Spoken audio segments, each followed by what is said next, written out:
बाजार बोलता है एफआईएस का डेटा, उसके बाद ग्लोबल क्यूज। तो पहले एफआईएस का डेटा पढ़ लेते हैं। तो एफआईएस तो अभी भी रुक नहीं रहे हैं, डेटा तो ये इतना सुधर नहीं रहा है, लेकिन कहीं ना कहीं उसके पीछे चाइना का बड़ा फैक्टर है, क्योंकि चाइना लगातार अपने यहाँ पर एफआईएस की जो पॉलिसीज़ हैं वो ईज़ करता जा रहा है। कल भी उन्होंने कुछ ऐसा ही मूव लिया था, जिसकी वजह से एफआईएस ने कल भी 4330 करोड़ रुपये की सेलिंग की है, लेकिन डीआईज 2936 करोड़ की बाइंग करते हुए दिखाई दिए। तो कहीं ना कहीं डीआईज अभी मार्केट को सपोर्ट करते हुए दिख रहे हैं, लेकिन क्या ग्लोबल क्यूज भी उसी तरह के हैं? देख लेते हैं एक बार कि कल अमेरिकन मार्केट्स किस तरह से बंद हुआ, क्योंकि उनके यहाँ पर आज प्रेसिडेंसी का चुनाव है, तो उससे पहले थोड़ा सा कॉशियस मोड पर था, लेकिन इतना कोई पैनिक नहीं दिख रहा है अमेरिकन मार्केट्स में। 258 पॉइंट ही गिरा है, और शंघाई में आज करीब 2% की तेज़ी देखने के लिए मिल रही है। हैंसेंग 1.25%। निकाई कल की गिरावट के बाद आज रिकवर होता हुआ दिख रहा है। कोस्पी में जरूर थोड़ी बहुत प्रॉफिट बुकिंग है, लेकिन कहीं ना कहीं सभी एशियन इंडिसेस भी ठीक ठाक हैं। और चाइना में उनकी एक लेजिस्लेटिव मीटिंग चल रही है, जो कि 8 नवंबर तक चलनी है। 4 नवंबर से लेकर 8 नवंबर, यानी कि इस पूरे हफ्ते चलेगी। उसमें कुछ राहत पैकेज की बातें हो रही हैं, तो इसीलिए चाइनीज़ मार्केट अच्छी स्ट्रेंथ दिखाते हुए दिख रहे हैं। एक बार देख लेते हैं आज के टॉप गेनर्स और लूजर्स कौन से काउंटर हैं जो कि आज अच्छी स्ट्रेंथ दिखा रहे हैं इस स्थिर बाजार में। तो टीआई इंडस्ट्री यहाँ पर करीब 327 रुपये का लेवल 12.5% के ऊपर है। हिटसन कल नतीजे आए थे, काउंटर पिट भी गया था, नतीजे थोड़े वीक थे, लेकिन आई थिंक एनालिस्ट कॉल में कुछ कंपनी के मैनेजमेंट ने पॉजिटिव बातें बोली हैं, उसके बाद ये काउंटर आज 11.5% ऊपर है। ग्लैंड फार्मा भले ही कल इसके रिजल्ट्स वीक आए थे, लेकिन 10% ऊपर है, तो ये अच्छी बात है कि कहीं ना कहीं एनालिस्ट कॉल आजकल ज़्यादा रोल प्ले करती जा रही हैं। पीजीएचएल यहाँ पर 7.5%, न्यूलैंड लैब करीब 6.5% की तेजी दिखाते हुए दिख रहा है। साथ ही एक बार देख लेते हैं टॉप लूजर्स कौन से हैं जिन काउंटर्स में आज गिरावट देखने के लिए मिल रही है। उसमें वोल्टेम्प लगातार ये काउंटर आजकल टॉप गेनर्स लूजर्स में आ रहा है, 5% नीचे है। टीआई इंडस्ट्री यहाँ पर 4% की गिरावट, रेनबो पेपर्स 4%, एलटी फूड 4% नीचे है। फोर्टिस में करीब 3.5% की गिरावट देखने के लिए मिल रही है। तो ये कुछ काउंटर जो कि रिलेटिवली वीक हैं। लेकिन ग्लोबल क्यूज़ में आज जो सबसे बड़ा क्यू है वो यही है कि अमेरिका में राष्ट्रपति पद का चुनाव होना है, और डोनाल्ड ट्रंप और कमला हैरिस, इन दोनों में से किसको पसंद करेगा वहाँ की जनता, और उसके बाद मार्केट किसको पसंद करेगा और किस पर रिएक्ट करेगा। वो हमने कल बात की थी कि डोनाल्ड ट्रंप को लेकर मार्केट थोड़ा सा डिस्काउंट करने की कोशिश कर रहा है, क्योंकि उन्होंने जियोपॉलिटिकल फ्रंट पे जिस तरह से बोला कि हम युद्ध ख़त्म करा देंगे, ईरान और इज़राइल वाला भी, हमास वाला भी, साथ ही रशिया यूक्रेन का तो 24 घंटे में युद्ध बंद करा देंगे। तो बहुत सारी उनके जो स्टेटमेंट हैं उसको मार्केट डिस्काउंट करने की कोशिश कर रहा है। महेश सर, कैसे देख रहे हैं डोनाल्ड ट्रंप वर्सेस कमला हैरिस?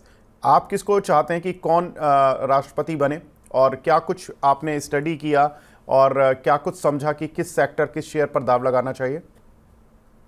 देखिए, वैसे हमारे चाहने से कुछ होगा नहीं। जो भी अमेरिकन जनता बिल्कुल। जो वोट करेगी उसको होगा, लेकिन अपन पॉलिसी एनालाइज थोड़ा बहुत कर सकते हैं। डोनाल्ड ट्रंप के आने से शायद कॉर्पोरेट के अंदर थोड़े टैक्स कट की संभावना बढ़ जाती है।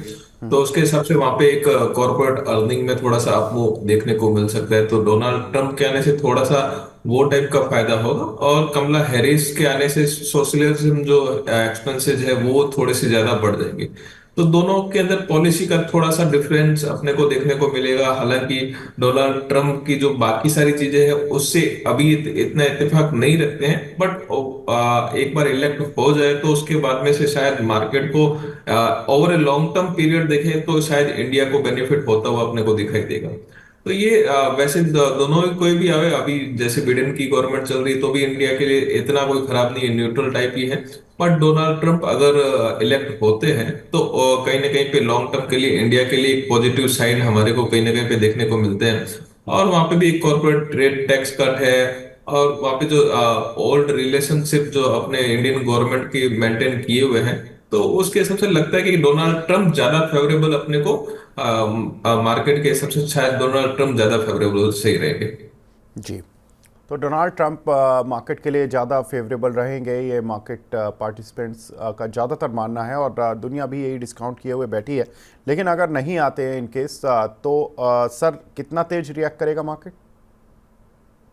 देखिए मार्केट ओवर ए वन टाइम शायद हो सकता है मे बी रिएक्ट करे, लेकिन अभी भी बिडेन गवर्नमेंट ही है, वही तो गवर्नमेंट चल रही है, तो उतना कुछ अ, वैसा इम्पैक्ट मेरे को नहीं देखने को मिलता है। जब ये अनसर्टनटी, इलेक्शन की अनसर्टनटी है वो क्लोज होती है, उसके बाद में नॉर्मली मार्केट रिकवर कर जाते हैं। तो और इंडियन प्रोस्पेक्टिव के हिसाब से देखे, कोई भी गवर्नमेंट आती है तो वो पब्लिक के लिए काम करती है, वैसा वैसा कोई ज्यादा वो कोई वैसा खराब वाला काम करती नहीं है। तो आप मार्केट इतना ज्यादा चिंतित होने की भी जरूरत नहीं है कि कमला हैरिस भी अगर आती है तो भी उतना कोई ज्यादा चिंतित होने की जरूरत नहीं है। लेकिन वो एक फियर रहता है कि भाई जिस प्रकार से पॉलिटिशियन आपस में बयानबाजी करते तो एक फियर क्रिएट हो जाता है कि भाई एक बार तो वन टाइम शायद हो सकता है कि कुछ रिएक्शन देखने को मिले। लेकिन ओवरऑल पॉलिसी वाइज देखे तो अभी भी कोई पॉलिसी जो चल रही है स्लो एंड स्टडी है। बट वो डेप्थ जो कंसर्न है अमेरिका का, वो एक कंसर्न है। अमेरिका का मार्केट एक लिक्विडिटी के हिसाब से आप देखेंगे तो फंडामेंटल ना हो के लिक्विडिटी की वजह से अमेरिकन मार्केट में एक अच्छी खासी तेजी चल रही है। और वही लिक्विडिटी की वजह से इंडियन मार्केट में भी थी। अब जो जैसे थोड़ी लिक्विडिटी कम हो गई तो वैल्यूएशन वाइज भी कंफर्ट आ रहा है। अपन इंडियन मार्केट के प्रोस्पेक्टिव के हिसाब से देखें, वन टाइम एक रिएक्शन में भी देखने को मिल सकता है अगर कमला हैरिस आवे तो डाउन साइड का। बट ओवरऑल लगता नहीं कि ऐसा कुछ होगा। बट अब वैल्यूएशन वाइज इंडियन मार्केट भी क्वाइट रिजनेबल हो रहा है, और यहाँ से मुझे लगता है कि कहीं ना कहीं पे एफआई की, दूसरे एफआई की भी शायद थोड़ी बाइंग अभी नीचे के लेवल में भी अपने को देखने को मिल सकती है।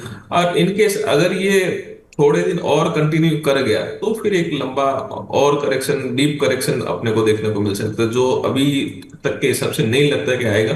बट इनकेस थोड़े दिन और चल गया तो फिर एक डीप करेक्शन अपन जिसको बोलते हैं वो देखने को मिल सकता है। बिल्कुल सर, कुछ और इम्पॉर्टेंट खबरें जिन पर मैं ध्यान देना चाहूँगा। एक है अमेरिका में 2025 तक, यानी कि नेक्स्ट ईयर तक 1% तक का इंटरेस्ट रेट कट हो जाएगा, ऐसा ब्लैक रॉक का मानना है। सर कैसे देख रहे हैं? राष्ट्रपति चुनाव तो एक तरफ है ही, दोनों की पॉलिसीज़ थोड़ी भिन्न है, लेकिन अगर इंटरेस्ट रेट कट होता है वहाँ पर 1% तक, और माना स्ट्रीट तो ये मान रही थी कि अब जो आगामी पॉलिसी है उसमें भी शायद 25 बेसिस पॉइंट का रेट कट होगा जो बृहस्पतिवार को अनाउंस होगी। सर कैसे देख रहे हैं, इंडियन आईटी कंपनीज पर कुछ बेट लगा सकते हैं क्या? टीसीएस क्वाइट रिजनेबल भी लगता है, और ऊपर से थोड़ा सा करेक्ट भी हो चुका है, तो टीसीएस यहाँ पे देखा जा सकता है। मुझे लगता है कि कहीं ना कहीं पे बाकी आईटी कंपनी में शायद थोड़ा सा कंफर्ट आए नहीं है, लेकिन टीसीएस में थोड़ा ज्यादा कंफर्ट आ रहा है। तो टीसीएस ये लेवल से अपने को अगर चाहिए तो थोड़ा ऐड भी कर सकते हैं। रिजल्ट थोड़े से म्यूटेड थे, उसके बाद में करेक्ट ऑलरेडी हो चुका है, तो यहाँ से टीसीएस पे एक बेट बनाई जा सकती है। क्वाइट वापस से अगर 2-3 महीने के हिसाब से बेट बनाते हैं तो टीसीएस जो है एक अच्छा बेट हो सकता है। इन्फोसिस भी थोड़ा सा अगर करेक्ट हुआ है वापस 1740 1725 की रेंज में, अगर इन्फोसिस भी मिलता है तो कहीं ना कहीं पे इन्फोसिस भी वापस ऐड किया जा सकता है। रिजल्ट इतने खराब नहीं थे, लेकिन ऑलरेडी बीटन डाउन इन्फोसिस भी थोड़ा ज्यादा हो चुका है। तो इन्फोसिस है, टीसीएस है, आईटी सेक्टर के अंदर ये डाउन साइड के अंदर ऐड कर सकते हैं। क्वाइट यहाँ से अगर लगता है कि मार्केट थोड़ा सा, मुझे लगता है कि कहीं ना कहीं वापस समझना चाहिए।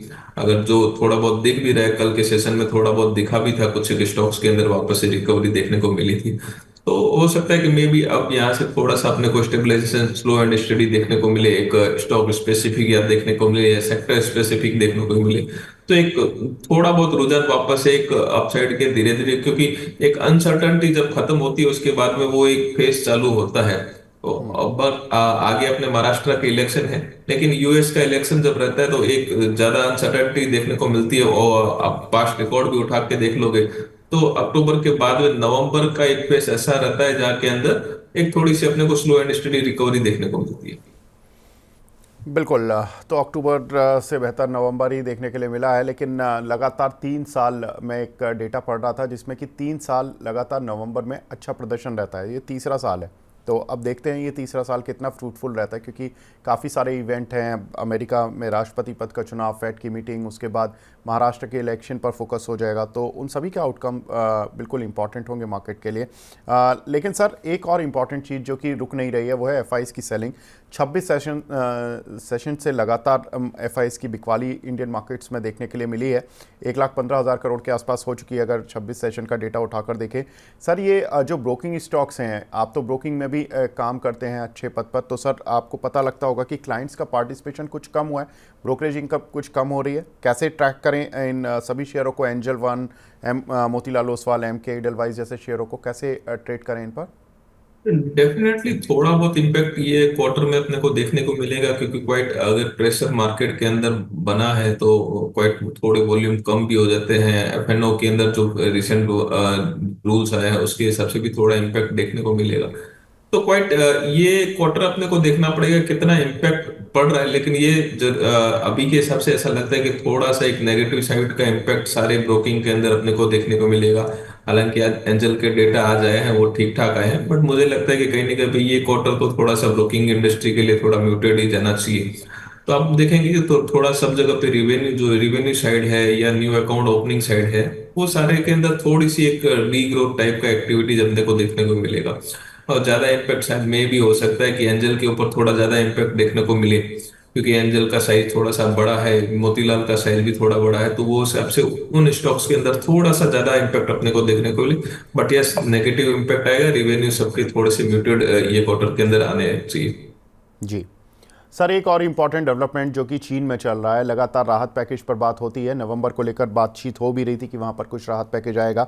4 नवंबर से लेकर 8 नवंबर तक उनके यहाँ पर लेजिस्लेटिव मीटिंग है, जिसमें कि राहत पैकेज की घोषणा हो सकता है किसी भी दिन ग्रेजुअली आती हुई दिखाई दें। कल भी हमने देखा था कि एक उनकी तरफ से बात आई है कि जो स्टेट डेट है उनकी बुक्स को थोड़ा सा उसमें जो उनकी सेंट्रल गवर्नमेंट है वो कुछ हद तक उनको राहत देने की बात कर रही है, जिसकी वजह से हो सकता है कि हम देख रहे हैं कि चाइनीज़ मार्केट में तो तेज़ी है ही, लेकिन वहाँ पर इकोनॉमिक रिकवरी भी डेटा से पॉइंट दिखने लगी है आजकल।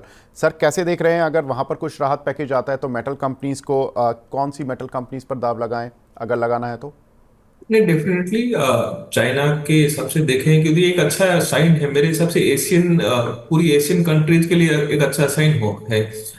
फिलहाल एक थोड़ा सा इंडियन मार्केट के अंदर एक सेलिंग प्रेशर चालू है, बट आप एशियन एक कंट्रीज के हिसाब से देखेंगे तो मेरे हिसाब से ये एक अच्छा साइन है कि भी चाइना के अंदर वापस से इकोनॉमी जो रिकवरी के जो प्रयास चालू हुए वो एक अच्छा एक्टिविटीज है। एनएमडीसी है, जेएसडब्ल्यू स्टील है, टाटा स्टील है, यहाँ पे एक प्रिफर्ड पिक बनते हैं। और जेएसडब्ल्यू में एक अच्छा है तो वहाँ पे एक अच्छी एक्टिविटी देखने को मिल सकती है। हिंडाल्को अगर थोड़ा सा भी नीचे डाउन साइड में मिलता है तो वहां पे एक वापस से ऐड करना कर सकते हैं। तो ओवरऑल चाइना की एक्टिविटीज है कहीं ना कहीं पे मेटल के लिए ज्यादा फेवरेबल बनती है, केमिकल के लिए भी थोड़ा सा वो फेवरेबल थोड़ी एक्टिविटी बन जाती है। और ओवरऑल वो एक बार एक्टिविटी स्टार्ट होगी तो उसका इम्पैक्ट एशियन कंट्रीज के ऊपर थोड़ा थोड़ा स्लो एंड स्टडी वापस ही पड़ेगा। ऐसा नहीं है कि चाइना अगर इम्प्रूव कर रहा है तो बाकी एशियन कंट्रीज के अंदर कोई फायदा नहीं हुआ। चाइना इम्प्रूव करता है तो बाकी के बिजनेस जो है बाकी के साथ में भी थोड़ा थोड़ा बिजनेस धीरे धीरे स्केल करेगा। तो वो एक वन टाइम है जहाँ पे एक मनी मूव होगा, लेकिन ओवरऑल जो बिजनेस है वो सब जगह पे थोड़ा थोड़ा एक्सपांड होगा, तो थोड़ा थोड़ा फायदा सब एशियन कंट्रीज में भी थोड़ा देखने को ओवर ए पीरियड अपने को देखने को मिलेगा। तो मेटल के अंदर एनएमडीसी है, जेएसडब्ल्यू स्टील है, ये दो स्टॉक है जहाँ पे एक प्रिफर्ड है इंडाल्को है और दूसरा टाटा स्टील है, और वो सेकंड रो के अंदर है। वेदांता कहीं ना कहीं पे लोअर लेवल पे वापस वेदांता को भी देखा जा सकता है। जी, कुछ दर्शक भी हमारे साथ जुड़ते जा रहे हैं, उनके सवाल भी लेते हुए चलते हैं। अंबर सिंघा जी का सवाल है, good morning sir. Bank of Maharashtra के 1000 शेयर हैं इनके पास सर 50 रुपये पर, और 500 ऑड ऐड करना चाहते हैं। ये किस लेवल पर एवरेज करना चाहिए? सर मैं देख रहा था कि कल से पीएसयू बैंक्स में थोड़ी सी रिकवरी आती हुई दिखाई दी थी। कल भले ही मार्केट वीक था, लेकिन एसबीआई, पीएनबी, यूनियन बैंक, इन सभी में स्ट्रेंथ थी। क्या करने का सही वक्त आ गया एवरेज इन सभी शेयर्स को?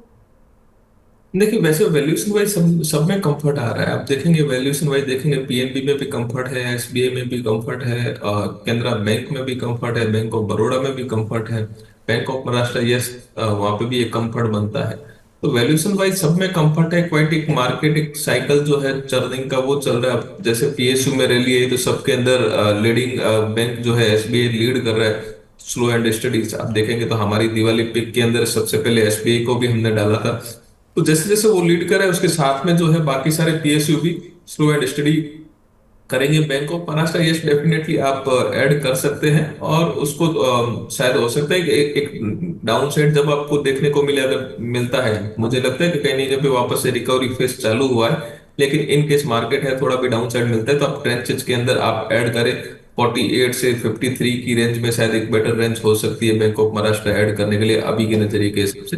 अपर साइड में 65 से 70 के कम से कम टारगेट बनेंगे, और उससे ऊपर अगर इनकेस मेंटेन करता है टेक्निकली 72 74 के ऊपर, तो 85 तक के लेवल भी देखने को मिलेंगे।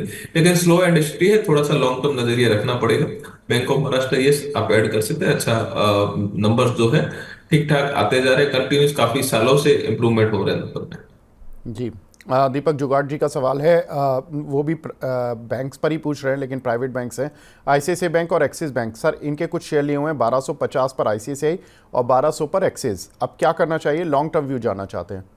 डेफिनेटली आईसीआईसीआई बैंक होल्ड करिए, आप कोई दिक्कत नहीं है। आईसीआईसीआई लगता है मुझे कहीं ना कहीं 1450 से 1500 तक के लेवल ओवर ए टाइम जो है आपको देखने को मिलेंगे। आईसीआईसीआई के नंबर्स जो है सबसे बेस्ट नंबर अगर देखेंगे तो बैंकिंग और प्राइवेट बैंकिंग में आईसीआईसीआई के लग रहे हैं। थोड़ा सा एक वन साइड नंबर्स के बाद में चलने के बाद में थोड़ा सा प्रॉफिट बुकिंग आया है, तो वहां पे कोई घबराने की जरूरत नहीं है। और प्राइवेट बैंक के अंदर अपन प्रीफर्ड बैंक अगर अभी के हिसाब से देखेंगे तो आईसीआईसीआई प्रीफर्ड है। नंबर्स काफी अट्रैक्टिव आए थे। 1450 से 1500 तक के लक्ष्य मान के चलिए आप, ओवर थोड़ा सा लॉन्ग टर्म नजरिया आप चलते हैं तो एक्सिस भी ठीक है। एक्सिस में 1350 से 1375 तक के आप एक लक्ष्य मान के चल सकते हैं ओवर ए पीरियड।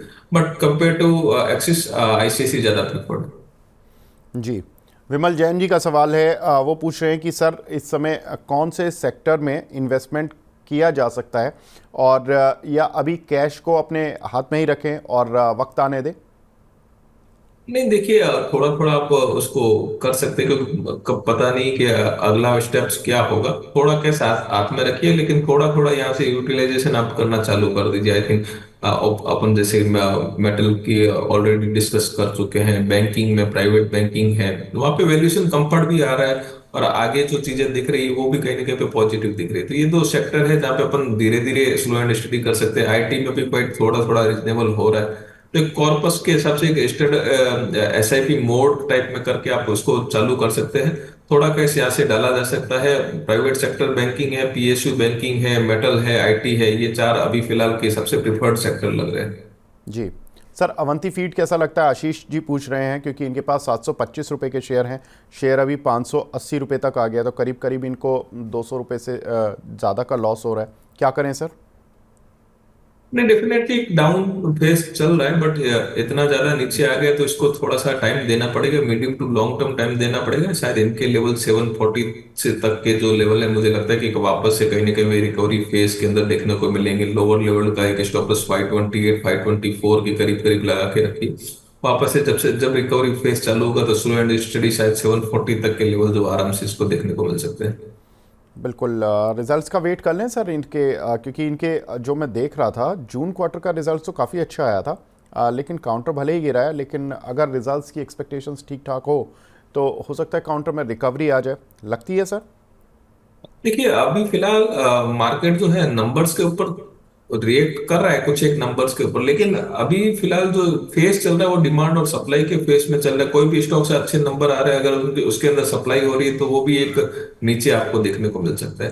तो थोड़ा सा इसके लिए मैं बोल रहा हूँ कि मीडियम टू लॉन्ग टर्म थोड़ा सा टाइम देना पड़ेगा। ऑलरेडी स्टॉक्स जो है ऊपर से 25 30% बिटन डाउन हो चुके हैं। तो यहाँ से जैसे जैसे रिकवरी फेस होगा, शायद हो सकता है कि अच्छे नंबर आए तो एक ही दिन के अंदर 20% भी रिएक्ट कर ले। तो फेस वैसा ही है, आप पॉजिटिवली रिएक्ट भी वैसे ही करेंगे। तो थोड़ा टाइम देना पड़ेगा। जहाँ पे वैल्यू बाइंग है, आपकी फंडामेंटल स्टॉक्स है, तो वहां पे आप घबराइए मत, आपका जो है वैल्यू वापस भी वैसे ही रिएक्ट करेंगे स्टॉक्स।